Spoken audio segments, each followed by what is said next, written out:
એવું કે જે આપણી સાધનામાં બગાડ કરતું હોય તો અહંકારમાં મારું ને તારું છે. આ મેં કર્યું, આ આખું મારું. હવે જુઓ, દરેકને વ્યક્તિગત જગત છે. છોકરો હોય, પત્ની હોય, કે ભાઈ હોય, કે પિતા હોય, ઘરમાં 5 જણા હોય તો 5 જણાનું વ્યક્તિગત જગત હોય છે. આ મારું છે, અંદરો અંદર પણ મારું છે. તમે અંદરો અંદર કપડાં હોય તો એમ કે છે આ કપડું મારું છે. ગાડી હોય તો આ ગાડી મારી છે, આ ગાડી તારી છે. આ મારું ને તારું. અને મારું ને તારું છે ત્યાં સુધી સત્યને પામશું નહીં, પરમ તત્વને પામશું નહીં. મારું ને તારું જ્યાં સુધી છે ત્યાં સુધી. કારણ કે એ અહંકાર જે છે, એ અહંકાર મારું ને તારું એટલે ભેદ થયા. પરમાત્મામાં ભેદ નથી બિલકુલ. તો ભેદ જો કાઢવા હોય તો ભજન કરવું પડે. તો ભજનને માટે એમણે ગંગા સતીએ તમને સહેલામાં સહેલો રસ્તો સુરતાનો બતાવ્યો. અને આ સુરતાથી તમે ભજન કરશો તો તમને મારું ને તારું મટી જશે. પરિણામ સાથે તમને વાત કરી દીધી ગંગા સતીએ. આમ કરશો તો આમ થાય છે. કેટલું સરસ. સાધના કેવી રીતે કરવી, અરે સાધનાથી એનું પરિણામ શું આવશે, સાધનામાં વિઘ્ન શું આવશે. અષ્ટાવક્રએ જનકને બધું કીધું, પણ સાધના વિશે માહિતી નથી આપી.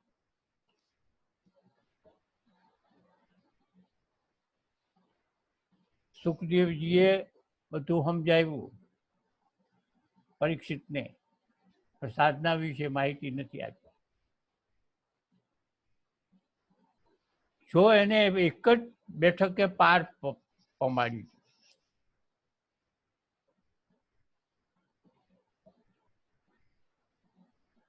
આખો કર્મયોગ સમજાવ્યો અર્જુનને, સાધના નથી સમજાવી. સાધના તો સમજાવી હારોહાર પાછા ગંગા સતી કહેતા જાય છે કે સાધનાઓ તો ઘણી પ્રકારની છે. એમાંથી હું તને યુક્તિપૂર્વકની એટલે ટૂંકા માર્ગ થાય એવી તને બતાવું છું. ટૂંકો માર્ગ થાય એવી. એક તો હું તને સાધના વિશે તને સમજાવું છું, અને ટૂંકામાં ટૂંકો માર્ગ થાય એવી. એટલે સુરતા ગુરુના વચન પ્રમાણે સુરતા રાખો તો હું ને તારું મારું મટી જાય. હવે વાત તો બહુ ઊંચી છે. સુરતાથી હું ને મારું મટી જવું એ કઈ હેલી વાત નથી. હું ને મારું જાશે નહીં જ્યાં સુધી તમે સત્ય પરમ તત્વને નહીં પામો, જ્યાં સુધી તમને સત્યના દર્શન નહીં થાય, જ્યાં સુધી તમારું સાચું સ્વરૂપ તમને નહીં સમજાય, ત્યાં સુધી હું ને મારું ને તારું રહેશે. હું ને મારું રહેશે. તો ટૂંકામાં ટૂંકો માર્ગ બતાવી અને એમને કહી દીધું કે આ રીતે તું રહીશ તો તને બેડો પાર થઈ જશે તારો. ગંગા સતી આ રીતે બતાવી દીધું તમને. હું ને મારું મટી જવું એટલે હવે તો પછી સંસારમાં બીજું રહ્યું શું? એ જ એનું નામ જીવન મુક્ત.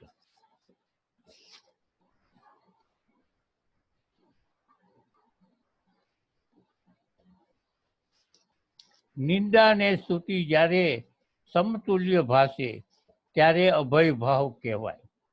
નિંદા ને સ્તુતિ બહુ સરસ વાત કહેવાય. એક એક વસ્તુ, કોઈ વસ્તુ જે શિખામણ દેવાની જે છે, જે સાધનામાં અને એના લક્ષણો કેવા જોઈ. ગીતામાં ભલે 15-20 દીધા એના પેલા એ લક્ષણો,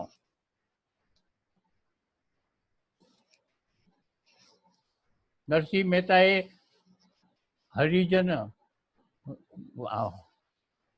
શું કહેવાય, કોને કહીએ રે, વૈષ્ણવજન તો કોને કહીએ રે, એ ગાયું. પણ છતાંય ગંગા સતીની ટોલે કોઈ નહીં આવે.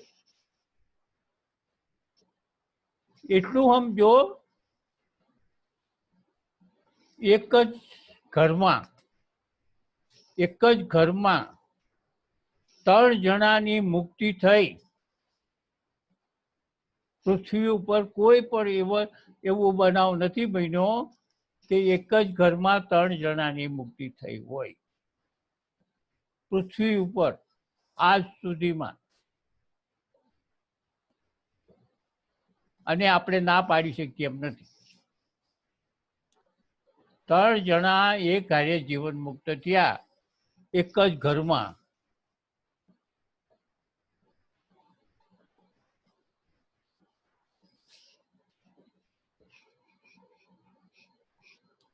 નિંદા ને સ્તુતિ જ્યારે સમતુલ્ય ભાષે, બરાબર છે.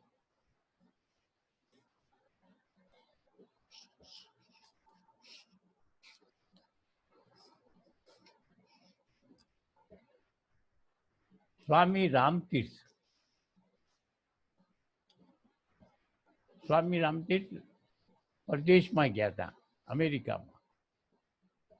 આપણા સ્વામી વિવેકાનંદ પહેલા, અને ભગવા કપડા જેને ઘરે ઉતર્યા હતા ત્યાંથી એને કીધું મારે ફરવા જવું જરાક. તો એકલો જવું છે એટલે એકલા ગયા. તો રોડ ઉપર વિદ્યાર્થીઓ સ્કૂલમાંથી છૂટ્યા હતા,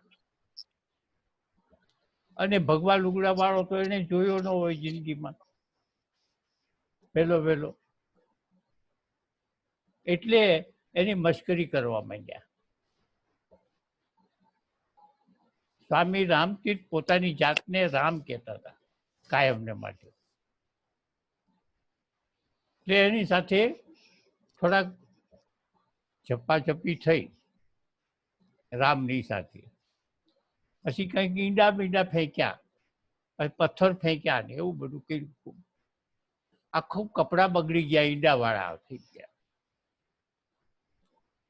કપડાં આખા ઈંડાવાળા થઈ ગયા. અને એ હાલતમાં પાછા ગયા ઘરે, પેલા જેને ઘરે ઉતર્યા હતા ત્યાં. એટલે રામ આ શું કર્યું? એટલે રામતીર્થે કીધું આજે છોકરાઓએ મારું બહુ સરસ સ્વાગત કર્યું. આજે છોકરાઓએ મારા આ રામનું સ્વાગત કર્યું. જુઓ કેવું સરસ સ્વાગત કર્યું અહીંના છોકરાઓએ સ્વાગત કર્યું. આ નિંદા અને સ્તુતિ બંને નુકસાન કરતા છે. એમાં નિંદા વધારે છે.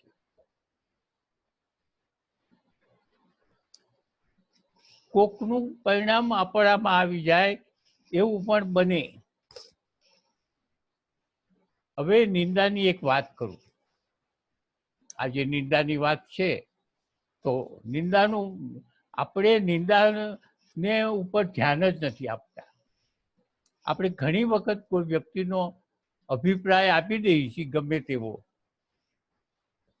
પણ એનું પરિણામ આપણે ભોગવવું પડે છે.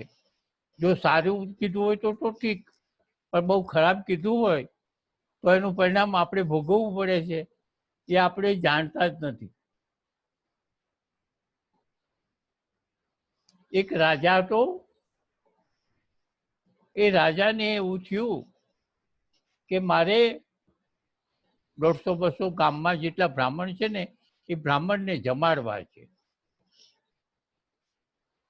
એવી એની ઈચ્છા થઈ. એટલે એને તરત જ એના દિવાન હતા ને બધા હતા, એને ઓર્ડર કરી દીધો કે આપણે બ્રાહ્મણને કાલે જમાડવા છે, આજે વ્યવસ્થા કરો. તો બગીચામાં બ્રાહ્મણોને જમાડવા એવું એક નક્કી થયું. હવે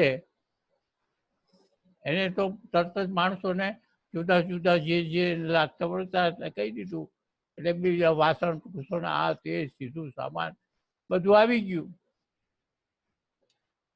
બગીચામાં. અને બ્રાહ્મણને એ પણ નોતરા દેવાઈ ગયા, 150-200 બ્રાહ્મણ.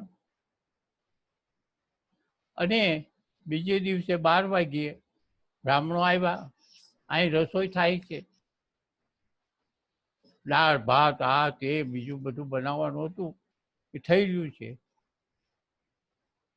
હવે એમાં ઉપરથી એક સમળી સાપ લઈને નીકળી, ઉપરથી સાપ લઈને નીકળી, સાપ એના પંજામાં, સાપ છોડાવવા મથે સમળીના પંજામાંથી, અને સાપ આટા મારે ને સમળી બરોબર પકડ રાખેલો સાપને. હવે ઉડતા ઉડતા બંને પેલું જે દાળનું તપેલું છે ને ત્યાં થઈને પસાર થયા. હવે સાપ આડોઅવળો થતો હતો, આબોડોઅવળો થતો હતો, એમાંથી સાપના મોઢામાંથી ઝેર નીકળી ગયું અને બરોબર દાળના તપેલામાં પડ્યું. નથી ખબર રસોયાને કે નથી કોઈ જોયું, ક્યારે વીવી ગયું ક્યારે ઉડી વ્યાઈ ગયા કઈ ખબર નથી. 200 બ્રાહ્મણો જેમાં, એને આ બધા કારીગરો હતા એ જેમાં, કર્મચારીઓ જેમાં, બધું થઈને 300 માણસો મરી ગયા.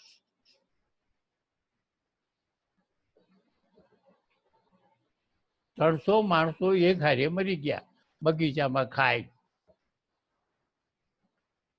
હવે રાજાને શું, મેં તો આ પ્રેમથી જમાડવા હતા પણ એને બદલે આ 300 માણસો આટલા બધા મરી ગયા. બહુ દુઃખ છું રાજાને, શું કરે. પરંતુ યમરાજા આવ્યા,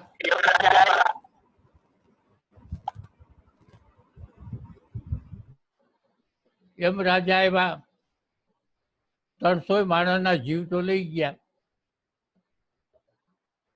પણ આ પાપ જે કર્યું છે આ પાપ તો થયું જ. અને પાપ આ કોના શિરે જાય? યમરાજાએ વિચાર કર્યો કે આ 300 માણસ મરી ગયા વગર મોતે, તો એનું પાપ સાપને જાય, કારણ કે સાપે ઝેર નાખ્યું છે તો સાપને જાય. તો વિચાર કર્યો કે સાપે કોઈ ઈરાદાપૂર્વકનું ઝેર કર્યું નાખ્યું નથી, ઈચ્છિત પરિચિત કર્મ જે કાલે આપણે સમજાય, કારણ કે ઈચ્છિત નથી, પરિચિત થયું, અનિચ્છિત નથી. તો યમરાજાએ વિચાર કર્યો કે બિચારો સાપ તો પંજાબમાં સપડાઈ ગયો હતો, એ તો છૂટવાટું મહેનત કરતો હતો, એનાથી ભૂલથી થઈ ગયું, એના આ બધું પાપ એને માથે ન જાય. સાપને દીધો, છોડી દીધો. તો કે હવે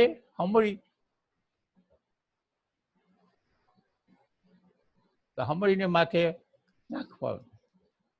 પછી હમણીનો વિચાર કર્યો કે હમણીનો તો ખોરાક છે, અને એ ઉડતી ઉડતી એનો ખોરાક લઈને નીકળી.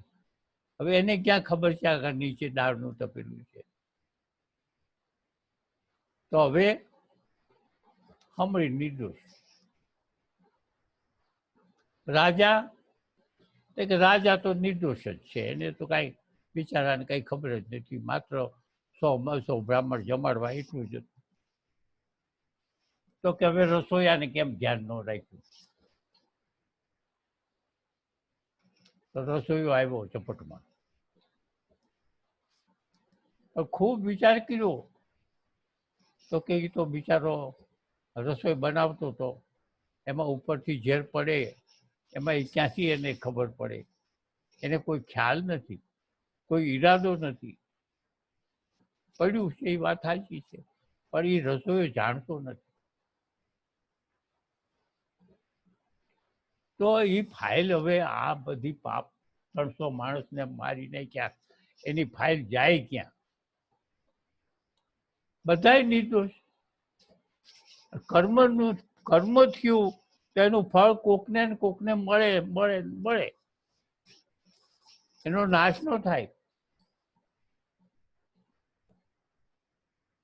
કર્મ જે થયું એનું ફળ તો મળે. હવે એ ફાઇલ તો એને રાખી યમરાજાએ પોતાના કબાટમાં. 15 મહિનો થયો, કારણ કે ફાઇલ તો જાય જ. 15 મહિનો થયો, ત્યાં બહારગામથી એક વેપારી આવ્યો. નાનું એવું ગામડું અને રાજા. વેપારીને આ ગામમાં ધંધો કરવાની ઈચ્છા, પણ જો રાજા સારો હોય તો સારી રીતે આપણે ધંધો કરી શકીએ. પણ રાજા જો નબળો હોય અને ચૂસણીઓ હોય તો આપણે ધંધો કમાઈ ન શકીએ. તો હવે આ ગામમાં તો હું આવ્યો છું, પણ થોડોક એક બે કોઈક ભાઈઓને પૂછી જોઉં કે રાજા કેવો છે. હજી તો સર્વે કરવા નીકળ્યો છે, ક્યાં ધંધો કરવો કે નહીં. હજી ગામમાં કરતા આગળ હાલ્યો થોડોક, ત્યાં એક બાઈ હામી મળી કે બેન, થોડીક વાત કરવી છે તમારી સાથે. તે કે શું છે ભાઈ, બોલો. તે કે મારે આ ધંધો કરવો છે, તો આનો રાજા કેવો છે? જો સારો હોય તો મારે આ ધંધો કરવો, નકર ક્યાંક બીજા ગામમાં કરીશ. તો બાઈએ કીધું, અરે ભાઈ, હમણાં જ એને 300 માણસો મારી નાખ્યા. અમારો રાજા તો આવો છે, હમણાં 300 માણસો મારી નાખ્યા. હવે યમરાજા રાહ જોઈને બેઠા હતા, અને એ આખી ફાઇલ સીધી બાઈ માથે નાખી.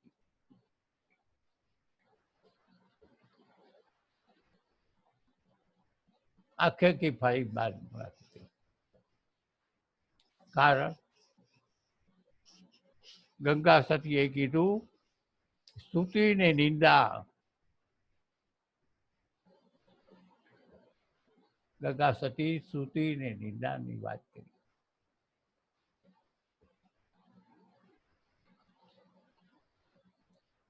એવી રીતે સ્તુતિ. પણ આ બંને જેને હરખા છે એને કાંઈ લેવા દેવા નહીં.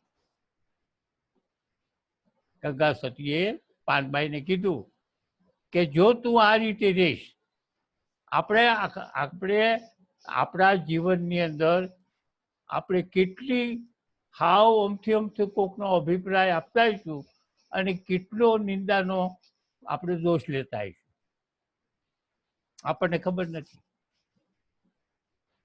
કોઈ પણ વ્યક્તિનો અભિપ્રાય આપતી વખતે આપણે કહેવું જોઈએ. સમજ્યા વગરનું હોય કે જાણ્યા વગરનું હોય તો કહેવાય નહીં, કારણ કે આવી રીતે અટાટની પડે. એટલે ગંગા સતીએ કીધું,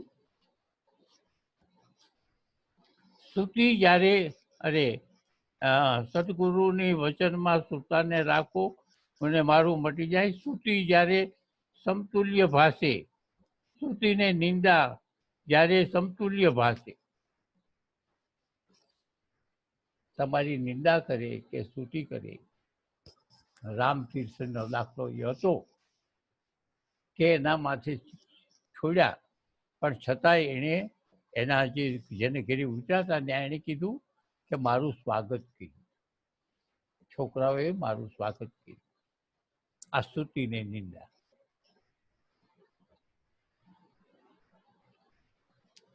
એટલે આપણે નાની નાની વાતો હોય છે જીવનમાં, પણ એને બહુ મહત્વ હોય છે, પણ છતાં આપણે એને મહત્વ આપતા નથી. ઘણી વખત ગમે એટલી નિંદા થાય કે ગમે એવી સ્તુતિ થાય આપણી, છતાં પણ આપણને એની અસર ન થાય એ સાચી. સ્તુતિ અને નિંદા કોને જોઈ છે, કોને ગમે છે? સ્તુતિ ને નિંદા કોને ગમે છે? અહંકારની. અહંકારનું જ્યાં સુધી એનું સ્થાન છે તમારા બુદ્ધિમાં, મગજમાં, ત્યાં સુધી આ તમને આગળ વધવાની. ગંગા સતીએ અહંકારને મારવા માટેના પ્રયોગો કેટલાય બતાવ્યા. આમ થાય છે તો આમ થાય છે, આમ થાય છે તો આમ થાય છે, આમ થાય છે. અહંકારને મારવાના પ્રયોગો બધા છે. એટલે જ એને કીધું, આગળ એ જ કીધું કે હું ને મારું મટી જાય. પાછળથી એમ કીધું કે સ્તુતિને નિંદા સમતુલ્ય છે એને પાસે.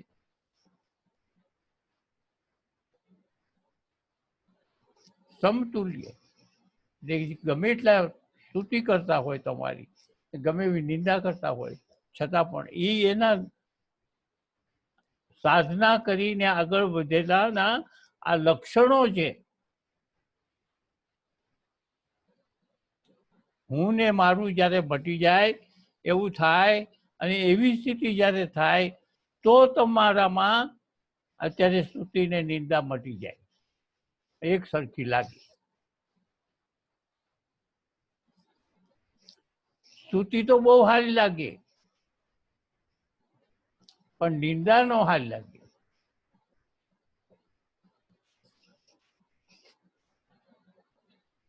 અને સ્તુતિ થઈ એટલે પતિ. એક બીજો દાખલો હતો.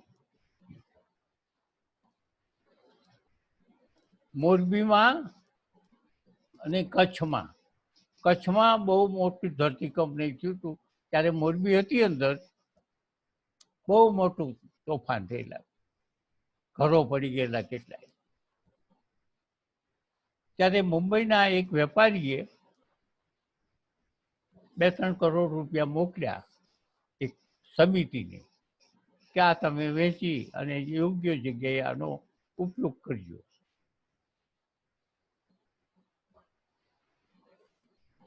એનો ઉપયોગ થઈ ગયો. 6 મહિના 12 મહિના વ્યાઈ ગયા, પૈસા ઘણા મોકલેલા. ત્યાંની જે સમિતિ હતી એ બધું સ્થિર થઈ ગયું, વાતાવરણ બરોબર થઈ ગયું. એટલે બધી સમિતિએ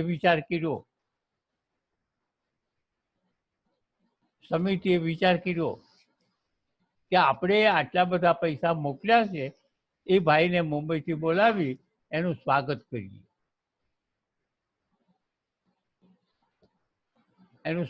કરીએ. હવે એ ભાઈ ના જે દીકરા છે એ આપણા પરિચયમાં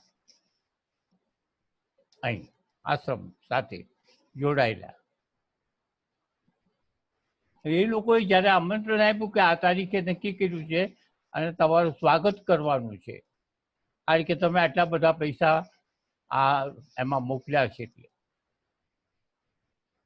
હવે એના જે પપ્પા હતા અને જેને મોકલ્યા હતા એ થોડા શરીર જે બીમાર જેવા, એટલે એણે એના દીકરાને કીધું કે તું જા સન્માનમાં. હવે ઈ આપણે આજે ટચમાં મુંબઈથી ભાઈ મને ફોન કર્યો અને ફોન કર્યો કે સ્વામીજી મારા પપ્પાએ જે દાન કર્યું હતું આજથી 6-8 મહિના પહેલા એ લોકોએ હવે બધા ભેગા થઈને સન્માન કરે છે મારું, શું કરું? આ સ્તુતિ, કારણ કે ત્યાં સ્તુતિ જ સાંભળવાની ને, કારણ કે બધા બોલશે કે ભાઈ આવી સ્થિતિ હતી, આવી સ્થિતિ હતી, ના ભાઈએ આટલા પૈસા મોકલ્યા અને એનાથી આ ઉપયોગમાં આવ્યું, આ પછી એને આવું ગમે,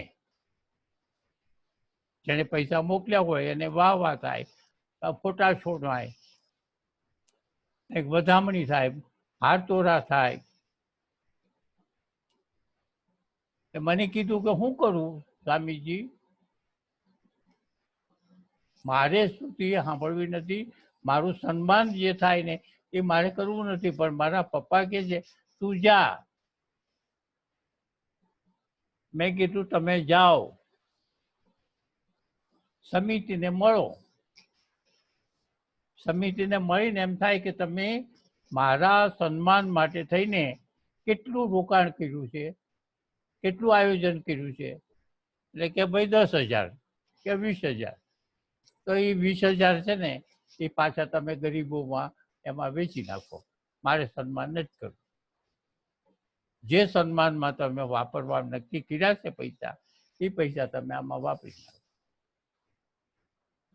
નાખો. સ્તુતિને સન્માન પણ છતાંય અંદર તો સૂક્ષ્મ સન્માન રહે છે. પણ જ્યારે ગંગા સતીએ કીધું એવી રીતે જો તમે સાધના કરો અને જાય, એ જે સ્તુતિને સન્માન અંદરથી જે વ્યૂ જાય એ આખી વાત જુદી છે. તમે અત્યારે એમ કીધું કે સ્તુતિ મને નથી ગમી, પરંતુ એ સ્તુતિના પૈસા મેં આ વાપર્યા, એ પાછું બીજું ઊભું છું એમાંથી.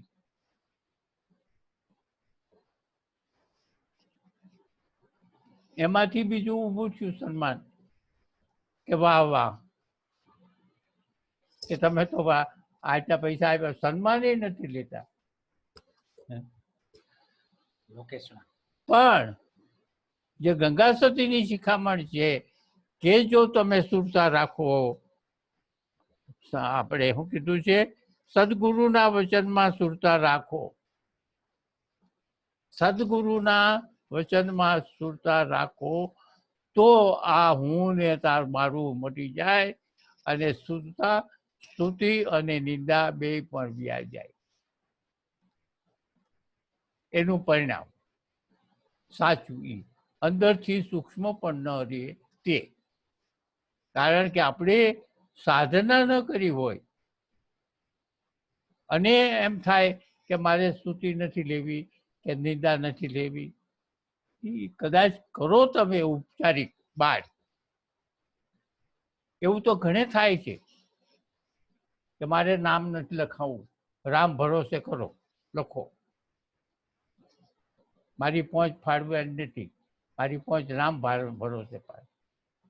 તો રામ ભરોસે તમે ફાડાવી તો કરી નહીં, તમે નામ ગુપ્ત રાખ્યું, પણ અંદરથી એ સૂક્ષ્મમાં નથી ગયું. જ્યારે જ્યારે તમે બરાબર વિચાર કરજો કે તમે જે કંઈક પણ દાન કર્યું હોય એ સૂક્ષ્મમાં નથી જતું. જો સાધના કરો, ગંગા સતીએ એવું કીધું તો જ થાય. હવે તમે માનો કે એક છોકરાને પુસ્તકો લઈ દીધા, થોડાક આપી દીધા, ગરીબ છોકરો તો આપી દીધા, કાંઈ વાતચીત નહીં, કાંઈ નહીં.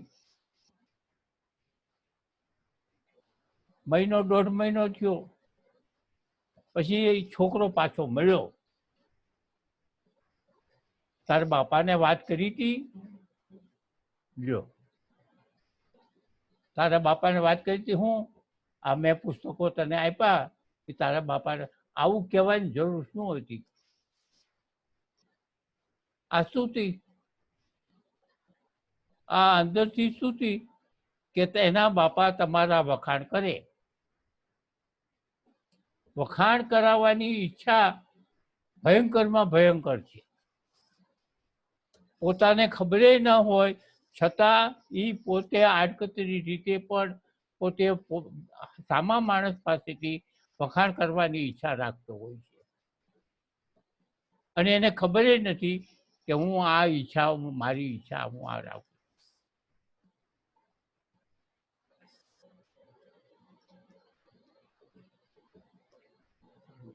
સ્તુતિને નિંદા સમતુલ્ય ભાષે ત્યારે અહમ ભાવ, અભય ભાવ કહેવાય. ત્યારે અભય ભાવ કહેવાય. અભય ભાવ. કેટલી બધી લાંબી વાત કરી શંકાશ્વરીએ. ગુરુના વચન પ્રમાણે સુરતા આપણને બીજા ભજનમાં કે ત્રીજા ભજનમાં સમજાવી છે. યુક્તિ બતાવું તને, યુક્તિ બતાવું તને, એટલે આ તો હું વારંવાર ફરી વાર કહું છું એટલા માટે ડર થાય માટે.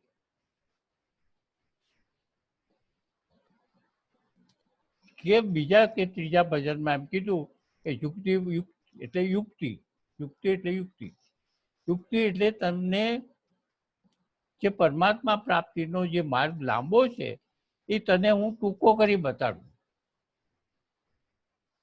અને ટૂંકો કરી બતાડ્યો એમાં એટલે સમજાયું કે આવી રીતે થાય. અને ત્યાર પછી અત્યારે અભય ભાવ કે જો તું એ રીતે કરીશ, એ રીતે કરીશ, એ રીતે કરીશ તો આટલા આટલા સુધારા આપણામાં થાય. તો એ સુધારા એનો અર્થ એ થયો છે કે તમારામાં જે અહંકાર મોટો ફેણ તાણીને હતો એ અહંકાર અત્યારે એની ફેણ હાવ નીચે થઈ ગઈ, હાવ નિર્માલ્ય થઈ ગયું. તો જ એનું પરિણામ બતાવ્યું છે ગંગા સતીએ. તમને આ બધા પરિણામો જ છે.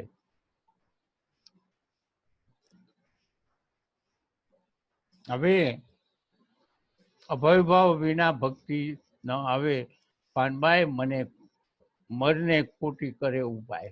વાહ વાહ વાહ, કેવું સરસ કીધું. જ્યાં સુધી ભય છે, જ્યાં સુધી કોઈ પણ પ્રકારનો ભય છે ત્યાં સુધી ભક્તિ નહીં થાય. પાનબાઈ કે ગંગા સતી. અને ભય છે ત્યાં સુધી ભક્તિ નહીં થાય. અભય ભાવ વિના ભક્તિ આવે નહીં, પાનબાઈ મરને કોટી કરે ઉપાય. કોટી કરે ઉપાય. હવે આપણો ટાઈમ થઈ ગયો છે, પણ કોટી કરે ઉપાય પાનબાઈએ કીધું. શેના માટે કોટી કરે ઉપાય? પરમાત્માની પ્રાપ્તિ માટે. કોટી કરે ઉપાય તોય ગંગા સતીએ એમ કહી દીધું કે અભય ભાવ જ્યાં સુધી નહીં આવે, અને અભય ભાવ નહીં આવે ત્યાં સુધી કોટી કરે ઉપાય કોઈ પણ તમને ઈશ્વર પ્રાપ્તિ.